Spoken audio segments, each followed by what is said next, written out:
Assalamu alaikum wa rahmatullahi wa barakatuh. A lot of you brothers and sisters have been asking us to react to the new Piers Morgan versus Andrew Tate debate. Let's take a look at it. Bismillah. Well, Andrew Tate joins me again. Now, Andrew, good to see you. Salam alaikum, Piers. Good to see you. I've genuinely been amazed by the reaction I've had in the streets. Not just here, but I went to Qatar for the World Cup, had the same thing there. A lot of people coming up about Cristiano Ronaldo, obviously, but also a lot of people coming up about you. And they were almost exclusively men, young men, who genuinely see you as a role model, as somebody who inspires them, as somebody they want to be like. Yep. So that made me think. The first interview you had was quite combative. The second time, a shorter interview, less so. I want to try and work out in this one who you are, because it struck me as extraordinary that Google this week revealed some stats for the year. The number one person whose name followed people Google searching who is in 2022 was Andrew Tate. Yeah, that's quite remarkable. I think there's a whole swath of the population, especially young men, that feel disenfranchised. They feel disenfranchised with the media machine and the things they're supposed to believe. They don't feel an affinity with the educational systems or the culture. And they look at a person like me who stands up and says the things that many young men think. I haven't put a magic spell on the world. The fact that people like what I say means that they agree with me deep inside. They may be afraid to say it themselves, but I am seen as a bastion of free speech and a bastion for masculinity as a whole, because a lot of men are largely forgotten about. Do you think you're a force for good, or are you a force in evolution where perhaps you've done and said stuff you shouldn't have done, and as you get older, perhaps as you get bigger, more followed around the world, you sense a responsibility perhaps you didn't have early on? Well, we all evolve. Every human evolves day by day. You wouldn't be human if you didn't evolve on an hour-by-hour basis. But I do not think I'm a force for good. I absolutely know I'm a force for good because I'm a force for truth. And truth is a good thing. Without truth, we're going to end up in absolute tyranny and slavery, and we're already on our way there. I feel like we're starting to combat it. My cancellation was the beginning of a change in public consciousness. Elon having Twitter is another beginning of the change in public consciousness. And anybody who stands up and speaks what they truly believe, even if it's something I don't personally agree with, I think that truth is absolutely important. And people's personal truths and people's personal opinions, even on differing sides of the same opinion, should be heard. ISIS were one of the most deadly terror groups in the world. Absolutely. They committed a series of appalling atrocities, Sure. killing innocent people left, right, and centre. Yeah. How could you possibly have satisfaction? Well, if it's the video I'm recollecting, if it's the video we're talking about, it's about the fact that I believe ISIS was funded by the West and created by the West in the first place. And it wasn't a degree of satisfaction like I'm happy ISIS exists. It was a commentary on the world. Well, here's what you said. ISIS are the real Muslims, because ISIS do exactly what the book says. Kill everyone who's not a Muslim and chop people's heads off and set them on fire and be raging lunatics. But all the other Muslims go, they're not real Muslims because I read the book, and ignore those parts. Well, then you're not an effing Muslim because you're ignoring the effing book. That's an interesting point you've just raised, because I am now Islamic. And it's funny because I used to be an atheist, and when you're an atheist, you believe that religion causes more problems than it fixes, and then you come to a realization and you start to learn the truth of yourself and the truth of God, and you realize that religion is actually the cure for most of the problems in the world, and godlessness is the problem in the world. So that is something I will apologize for and admit I was wrong about, because I was atheistic, and now as a Muslim I understand that's absolutely not the case. If that's the particular video you're talking about, then there's... Well, that's really interesting. So you regret saying that? Yeah, because you learn and you grow and you evolve, as I said. At the time, I believed it because I didn't believe in God at the time. It was a very long time ago. It's actually kind of a testament to you, Piers. You managed to find the oldest possible videos of me that have ever existed. But at the time, I was atheistic. Well, no, I was curious because you have recently converted to Islam. Correct. So these questions, I think, are pertinent to your conversion. Absolutely. As to what you actually believe as a practicing Muslim now. Yeah, I believe that Islam is beautiful. I believe it's the last true religion on earth. It's certainly the last respected religion on earth. And I felt differently inside since I've converted. And I think it has the solutions to a lot of the problems we're facing in the world today. That particular video was once again satirical. A lot of people watching this would not have seen it. They would not have seen the joke element of it. It's fine. But it's not funny, though, is it? Well, you know, it's like most of the time, as we discussed in our first interview with me. Things are taken out of context, short form, et cetera, et cetera. But all in all, you could say the same things about Christians. If you were to read the Old Testament and say, stick to the Old Testament, you'd kill anyone who works on a Sunday. So it's not applicable to you wouldn't countenance violence. Say again? You don't countenance violence. I absolutely do not countenance violence. When I was talking about violence being the bottom line decider between disagreeing points of view, it's not I'm calling for violence. I'm just making a commentary on how the world genuinely functions. But when you use a word like satisfaction, you understand that people will watch that and think, how can you possibly find any form of terrorism satisfying?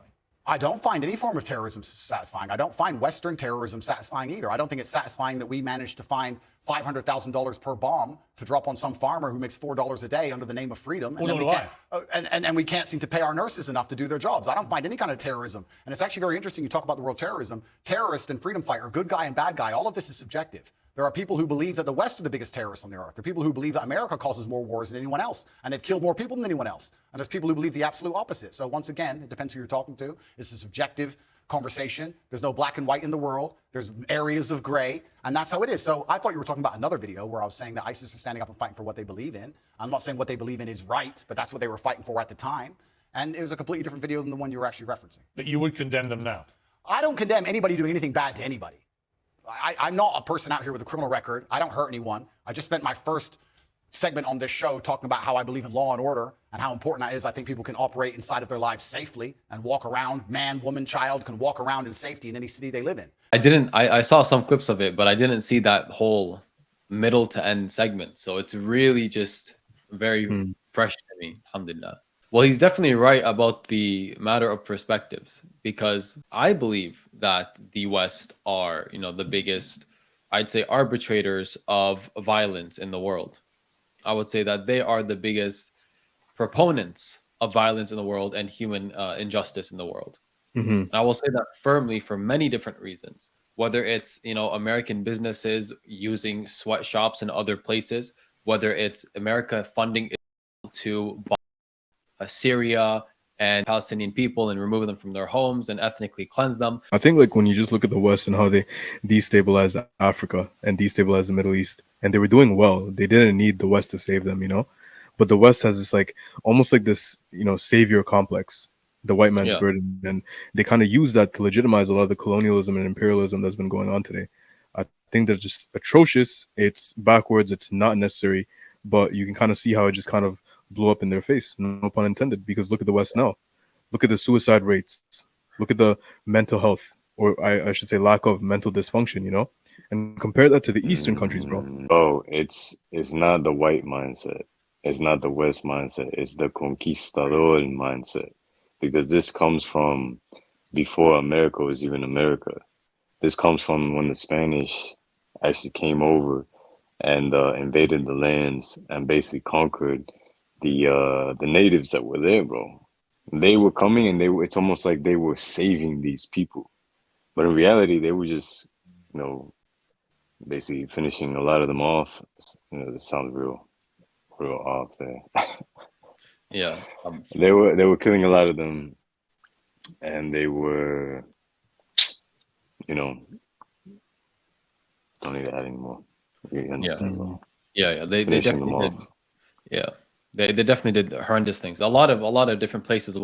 Actually, the Muslims, I would say, are one of the very few nations that when they invaded a place, they didn't commit mass atrocities. I believe there were some Muslim rulers that were like absolutely vile and disgusting, did not follow Islamic law, and they did horrible things to Muslims and non-Muslims.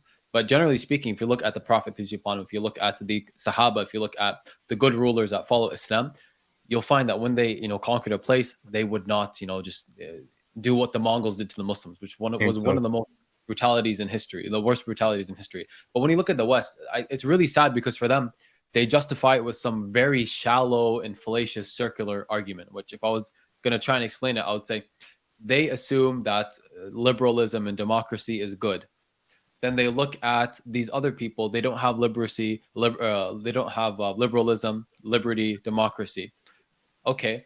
So that therefore we should attack these places, we should colonize them, we should take over and enforce liberalism and democracy on them. And then when they're asked, why do you do that? They say, well, because it's a good thing to do. So it's just a circular argument. They start with liberalism and liberty and democracy and say, these things are good. They do all these horrible actions. And when they're asked why, they're allowed to do it. Well, because these things are good. Who decided you guys are the arbitrators of what ideology is good or best? Even in your own democratic view and position, if you go to those people and give them pure democracy, what do you guys want? According to statistics in these Muslim countries, they would want Sharia law to begin with. So it's completely fallacious to begin with. And so I see what he's saying. He says that they're the biggest arbitrators. Well, he doesn't say this word for word, but they are the biggest arbitrators of these. And we're not even talking about the hypocrisy of the West, bro. We're not even talking about the hypocrisy, There's the new Avatar movie. I'm sure you guys heard about that. The first Avatar movie that came out probably like 10, 20 years ago, the new one that came out. I personally haven't seen it. I don't support it because I think the producer or director of Avatar, James Cameron, he recently said in an interview that testosterone is a toxin that everyone should aim to basically work out of their system. He literally called the male hormone testosterone something that's literally the root of societal evil, and we should all aim to basically cleanse our system of this toxin. But I He's a find it male. enriching that this is what modern mainstream Western propaganda makes you think: toxic masculinity, testosterone is a bad thing. But if a 10-year-old girl wants to basically be injected with this same toxin, we should use our taxpayer money and kind of fund that. You know what I mean? It's so hypocritical, bro, and it's just retarded, bro, to say the least. But this is the disease of the West, though. Hmm. This is the disease of the West. We were talking on the phone You about have that. you have so much freedom. You have so much freedom that look what it does to your mind. It starts making you think in a delusional way. Hmm. And I speak from experience, man. I've been living in the West since I was a kid. So, Hmm. like, who better to say this than someone who's actually lived in the belly of the beast? Guys, tomorrow, Friday, inshallah, we will be going live with Sonny Faz. Part 2, inshallah. This is going to be a game changer. We're going to basically reflect on some of the things that we said we were going to reflect on in this little 2 to 3 week time after the stream. And inshallah, we'll see what happens. Make sure you guys stay tuned, 6 p.m. Eastern Standard Time tomorrow. One thing I noticed about Piers Morgan too is constantly changing the goalposts, bro. And this is the thing with the West. They don't have anything solid to stand on, like Rami always talks about. They don't have anything objective in terms of morality. So Piers Morgan, this character, you'll see him a lot talking about, oh, the Eastern countries, the Middle East, they don't give women their rights. They don't do this. But then when it comes here, he's not really supporting, alphabet gang culture in schools. And he thinks this whole, tea in the alphabet gang is outrageous and hypocritical, and men competing in women's sports retarded. So it makes sense that he has a lot of the things right, but then he also has a lot of the things wrong. And I genuinely believe until he finds Islam, he will never know what the goalposts are. Well, you never know, man. Andrew Tate might be the one that's influencing him. Allah knows Inshallah, best. may Allah guide Piers Morgan, bro. I mean. But Anghel, bro, as a revert, especially someone growing up in the West, do you see a lot of things holding weight in terms of what Andrew Tate is saying? That the West, in a way, kind of forgets about its own people, forgets about its own corruption, forgets about cleaning its own water, and gives too much concern about women's rights, let's say in Pakistan, or like other rights in other countries. Hmm. I think it's a diversion tactic. And I mean, look, like I don't know. I'm not a part of the system. I don't partake in it, so I can't really tell you if it's the truth or not. Hmm. But it just makes the most sense.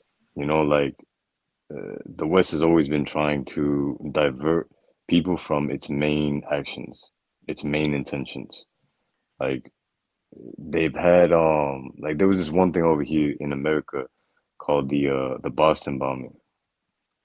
And when that happened, they had like this one thing that had like gone through in the court system that if people would have known about, they could have appealed it. They could have like voted against it and basically like shut it down. But because everyone was so focused on the Boston bombing, everyone just completely lost sight and did not see that there was this bill being passed. I forgot what the bill was. I think the bill Wow, I was know what you mean. releasing our rights over our privacy in terms of the internet. I might have that wrong. So if someone's interested, they can Google it up as to like what was the thing that passed during this time frame during the Boston bombing. And it's just crazy. Like there, they diverted people's attention. You had things like 9/11. They diverted people's attention from something else. It's always been a diversion tactic. It's been taking the attention away from like what they're really trying to do. So like Hmm. I wouldn't doubt that this is what they do for every other thing, bro. Hmm. All right. With that being said, اللهم آتنا في الدنيا حسنة وفي الآخرة حسنة وقنا عذاب النار. السلام عليكم ورحمة الله وبركاته.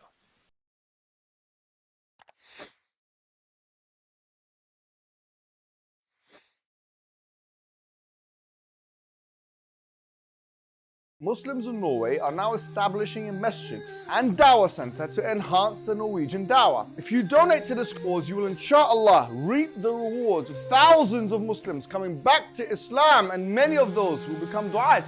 and invite to Islam. So click the link and donate now and share the video for extra rewards.